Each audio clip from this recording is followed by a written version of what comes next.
International social media पटल प्रहलाद भाई. By the day, officials in the central Texas flood zone still refuse to answer questions about whether enough was done to get people out ahead of the flooding. A father with his 3 sons shared a survival story, walking us through the terrifying moments when his family was rescued from their RV and then rushed to safety. The death toll in the Texas flood disaster has climbed now to 118, more than 170 still missing. Hello and welcome in, everybody. I'm Casey Stiegel. Hello, everybody. I'm Heather Hayes. Officials in Kerr County, which faced the worst of the destruction, said 95 people were found dead there. That includes 36 children.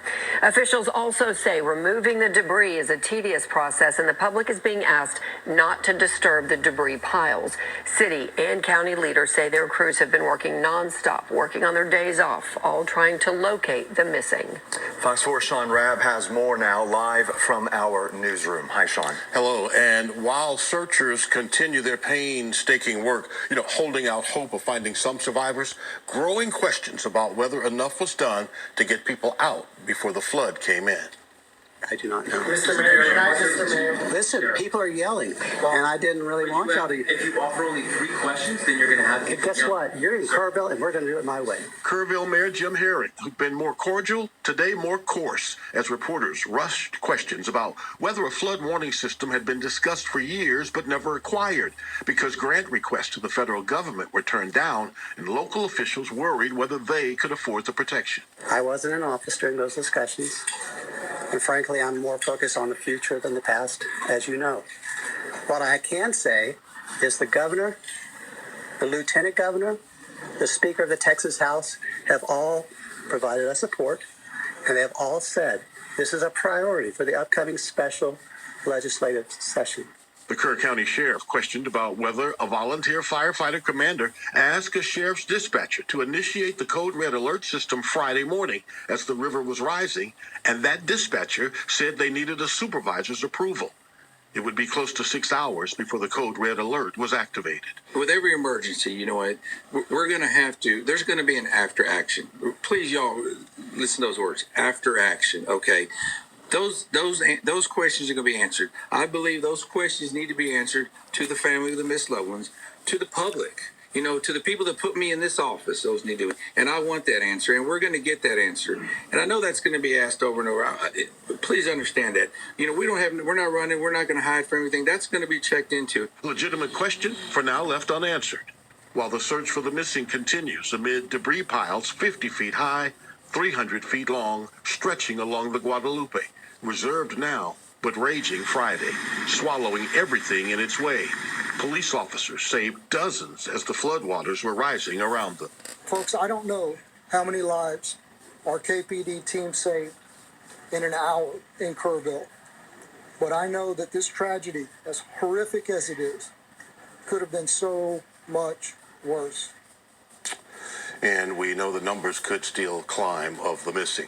The issue of the flood warning system has been added to the special session that starts later this month. Casey? Yeah, a lot of work will be done on that. We'll be watching it. Fox 4 Sean Rabb live in our newsroom tonight. Sean, thanks so much. Okay. A father is thankful that he and his 3 sons made it out alive. They were home in their RV park. It was in their RV, at this RV park. It was flooded when those waters quickly rose. This is in Ingram. Fox's Jillian Hartman has the story. Well, we're in Ingram where there's devastating damage. Seeing it up close in person is unbelievable. We can walk you through some of the destruction we're seeing here. This is a piece of a guardrail. There are broken tree branches everywhere and debris scattered in this area. To give you some perspective, that's the Guadalupe River. And you can see across here several downed trees and just roots ripped right out of the ground. Now, we've been hearing some remarkable stories of survival, and I spoke with the father who was in his RV with his 3 young boys when he just had minutes to escape. This local father walked us through the terrifying moments when his family was rushed to safety on July 4th morning. He lives in this RV with his 3 young sons along the Guadalupe River.